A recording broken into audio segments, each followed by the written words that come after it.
Bonjour Pauline Leclerc. Bonjour Pablo. Merci d'avoir accepté notre invitation. Vous êtes responsable de campagne justice fiscale et inégalité d'Oxfam France. Oxfam qui publie justement son rapport annuel à la veille du forum de Davos sur les inégalités dans le monde. Et une fois encore, le constat est accablant. Alors vous dites que les 1% les plus riches du monde posséderaient autant que les 6,9 milliards les plus pauvres. Et en même temps, ça a l'air pire que l'année dernière encore. Les inégalités se sont encore creusées dans le monde. Oui, absolument. Le rapport d'Oxfam, il fait le constat d'un niveau d'inégalité qui est toujours aussi indécent. Vous l'avez dit, ce chiffre, il est hallucinant. Et ce qu'il y a de très grave, c'est que la situation, elle continue à s'empirer. Ce chiffre, on peut aussi le traduire de la façon suivante, c'est que on a on vit dans un monde où on a des richesses colossales qui sont concentrées entre les mains d'une minorité de personnes.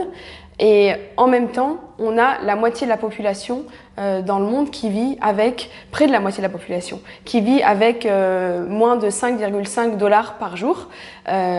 Tant que coexistera des immenses richesses accaparées par une minorité et la permanence de la pauvreté à cette échelle, Oxfam sera toujours là pour dire que ce n'est pas possible, ce n'est pas viable.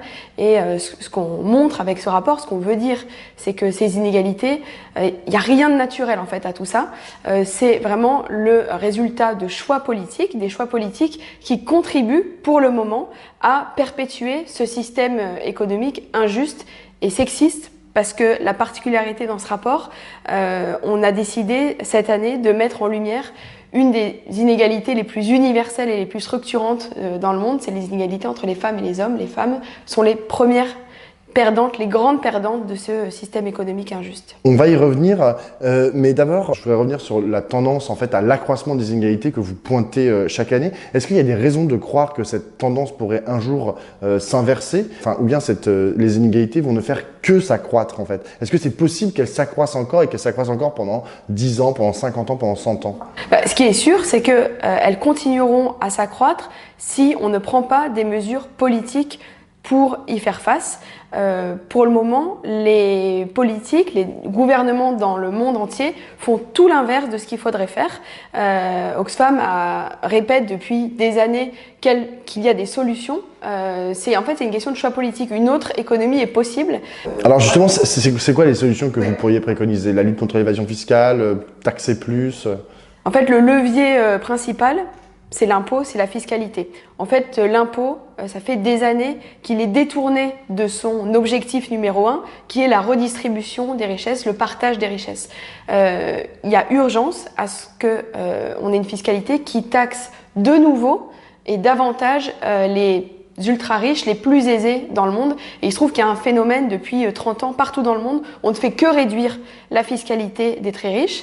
Et ça engendre des pertes considérables de recettes pour les États pour financer les services publics. Donc en fait, nous, on a une recette très simple, c'est taxer davantage la grande richesse pour financer les services publics, santé, éducation, protection sociale, qui sont des leviers mais ultra puissants pour lutter contre la pauvreté. Mais alors, est-ce qu'une telle politique que vous préconisez, que vous appelez de vos voeux, peut être mise en place à l'échelon national? Est-ce qu'on risquerait pas, et là je vais me faire l'avocat du diable, de voir s'échapper des capitaux extrêmement mobiles à l'international qui iront, je déteste dire ça, mais créer des emplois ailleurs? Nous, ce qu'on dit, c'est que si on continue sur cette tendance, on arrivera à un taux d'imposition zéro à l'horizon 30 ans, 50 ans. Il y a des tas d'économistes qui bossent sur le sujet, qui montrent qu'en fait, il y a une course à la concurrence fiscale entre les États qui fait qu'à un moment donné, on sera à imposition zéro. Donc aujourd'hui, il y a des tas de paradis fiscaux dans le monde. Il y en a des cinquantaines, des centaines. En fait, si on continue comme ça, tous les pays vont devenir une sorte de paradis fiscaux. Et à la fin, je vois pas un État qui supportera qu'il n'y ait aucune source d'entrée fiscale dans les États, ou alors, la tendance qu'on voit aujourd'hui, mais c'est gravissime pour les sociétés, c'est que les gouvernements compensent ces pertes de recettes fiscales sur des impôts qui pèsent sur les plus pauvres. Tout le monde sait que la TVA, la CSG, c'est des impôts qui sont payés par tout le monde, et il se trouve que c'est en France des impôts qui ont explosé, et dans le monde on retrouve le même type de constat, c'est-à-dire que on en exempt les très riches, les multinationales, on ferme les yeux sur des pratiques d'évasion fiscale, et dans le même temps, les États ils sont bien embêtés, il faut qu'ils fassent rentrer des recettes fiscales, et donc in fine, on augmente l'imposition sur les plus pauvres, et qu'est-ce que ça provoque? Vous regardez au Chili, vous regardez au Liban, vous regardez en Équateur, vous regardez au Soudan, en Algérie, c'est quoi l'étincelle qui a provoqué les... Évidemment en France, on y viendra peut-être tout à l'heure parce que c'est un des constats forts du rapport, c'est que les inégalités augmentent en France. Qu'est-ce qui crée l'étincelle? C'est l'augmentation d'un ticket de métro, c'est on va taxer les conversations WhatsApp. Voilà, et c'est des biens de consommation qui concernent tout le monde, à commencer par les plus pauvres. Et ça provoque des mobilisations, des violences aussi partout dans le monde qui sont nuisibles finalement à tous. Alors justement, la France, alors vous dites qu'en France, les 7 personnes les plus riches de France possèdent autant que les 20% les plus pauvres. Même un peu plus que les 30% les plus pauvres. Même un peu plus, voilà. Donc 30% vous dites? 30%. D'accord, ok, j'avais lu 20%. Donc du coup, le constat que vous faites pour le monde, il s'applique aussi en France. Exactement. Les inégalités augmentent en France depuis plusieurs années.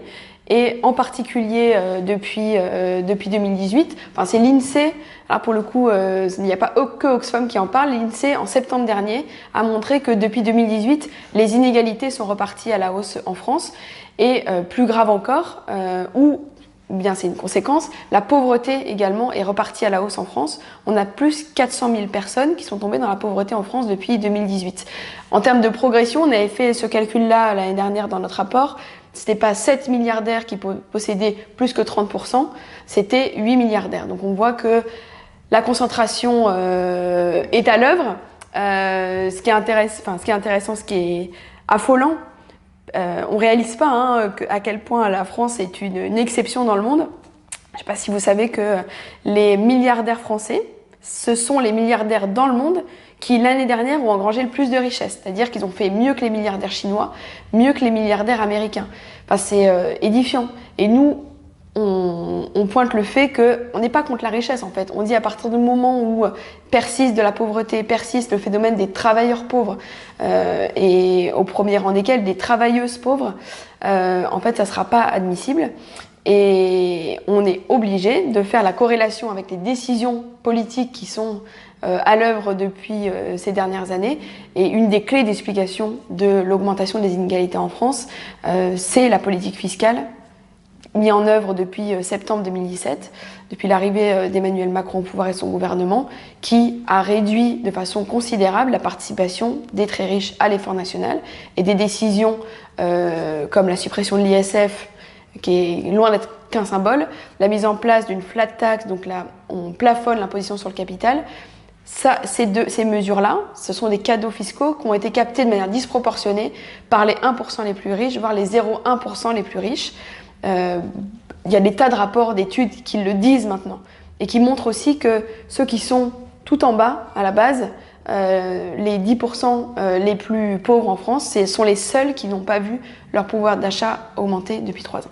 Alors, l'économie injuste et sexiste que vous pointiez tout à l'heure, est-ce que c'est valable aussi en France? Exactement. Les inégalités femmes-hommes, comme je le disais, sont les plus universelles. Donc, c'est-à-dire qu'une femme au Nigeria et une femme en France, elles vivent les mêmes discriminations. Elles sont toutes les deux des grandes perdantes d'un système économique qui les cantonne dans des pans de l'économie qui sont les moins bien rémunérés, les moins bien valorisés, les plus précaires. Faut savoir qu'à l'échelle du monde, les hommes ont 50% de richesse en plus que les femmes. Les femmes, partout dans le monde, occupent les emplois, sont moins bien payés que les hommes. Il n'y a pas un pays dans le monde où les femmes sont mieux payées que les hommes. Pour autant, en France, il y a des lois qui garantissent l'égalité homme-femme. Absolument, mais elles sont pas respectées. C'est la CGT qui a montré que 59% des grandes entreprises ne respectent pas la loi sur l'égalité salariale. Et le pire, c'est que les entreprises ne sont pas sanctionnées. Toujours sur les grandes entreprises, c'est seulement 0,2% des entreprises qui ont été sanctionnées. Donc ça fait partie des recommandations fortes que l'on fait dans notre rapport, c'est de demander à ce que les entreprises soient sanctionnées. Et et c'est intéressant, en fait, la mobilisation contre la réforme des retraites, et c'est une bonne chose, elle a mis en lumière les inégalités femmes-hommes dans le système de retraite actuel, qui risque de s'aggraver avec la réforme qui est présentée jusque maintenant.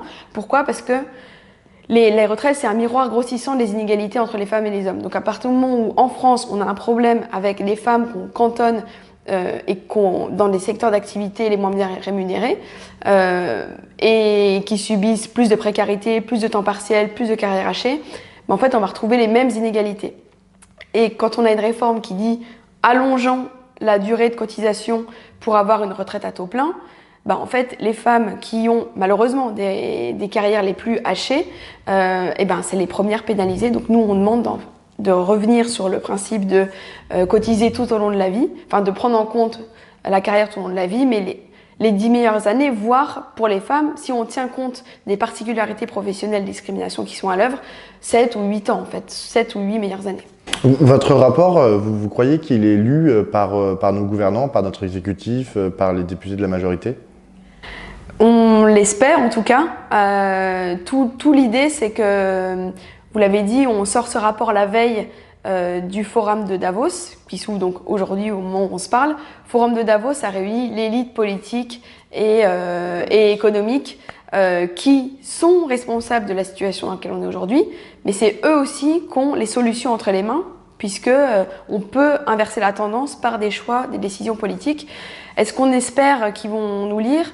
Je crois que s'il y a quelque chose de nouveau avec ce rapport, c'est que l'année 2019 a été particulièrement riche dans le monde en mobilisation sociale, sociétale. Il y a eu des mouvements sociaux, des colères qui sont exprimées partout dans le monde. Plusieurs articles de presse parlent de 30 pays qui se sont embrasés sur la crise des inégalités. Et ça provoque des mouvements sociaux, des prises de parole formidables, des cortèges magnifiques. Ça provoque aussi des violences qui sont peut-être utiles pour réveiller, mais qui finalement sont nuisibles à tous. Enfin, et je pense que les gouvernements du monde ont ça en tête en fait. Ils voient que les peuples bougent. Et des rapports d'Oxfam comme d'autres, on n'est pas les seuls à tirer la sonnette d'alarme.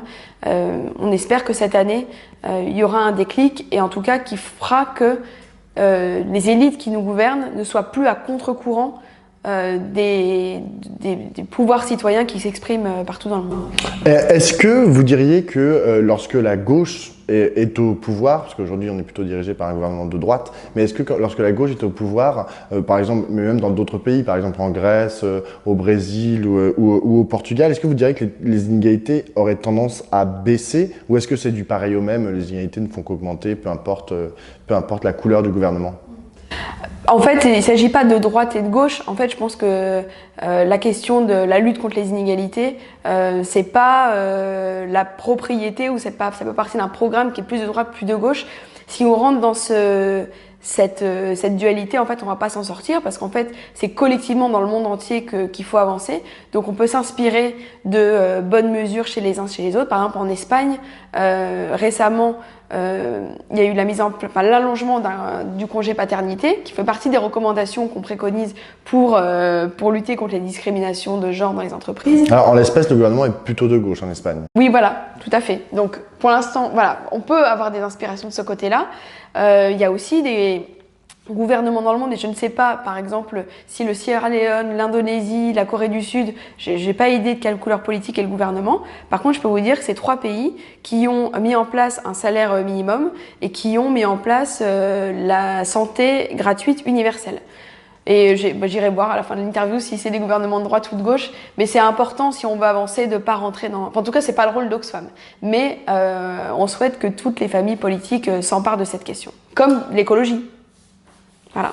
Alors, j'ai une dernière question, justement, en parlant d'écologie. Pauline Leclerc, dimanche dernier, dans le JDD, Cécile Duflot, la directrice d'Oxfam France, a co-signé un appel avec la CGT, Greenpeace, Attac, les Amis de la Terre, la Confédération paysanne, Sud Solidaire et la FSU pour répondre, je cite, à la double urgence climatique et sociale. Cet appel s'adresse à qui? Aux politiques qui bougent pas assez leur cul, aux Français, à la gauche? À tout le monde. En fait, on termine cet entretien en ayant, je pense, fait le constat qu'on est tous concernés par l'urgence sociale et écologique. Ça concerne tout le monde. On a tous été spectateurs des mobilisations qui sont exprimées partout dans le monde. On est tous choqués quand on lit les chiffres qu'on met en lumière sur le fossé abyssal entre les très riches, les plus pauvres, la pauvreté qui perdure. Donc en fait, ça s'adresse à tout le monde, cet appel. Mais avec le message très fort qui est de dire que la responsabilité, elle est dans les mains de ceux qui ont les manettes, de ceux qui ont le pouvoir aujourd'hui, pouvoir économique et politique. Et donc cet appel, il vise pas à dire il faut que tout le monde se bouge entre guillemets parce qu'en fait les solutions émanent de un peu tout le monde. Non, les solutions, elles sont entre les mains des décideurs. Donc voilà, cet appel, il s'adresse à ceux qui sont au pouvoir aujourd'hui, qui seront au pouvoir demain. Il y a des élections qui arrivent bientôt, les élections municipales, il y en aura d'autres. Il y a des élections au niveau européen qui viennent d'avoir lieu, mais voilà, ça se joue à tous les échelons. Mais c'est ça le message. Merci beaucoup, Pauline Leclerc. Merci beaucoup à vous.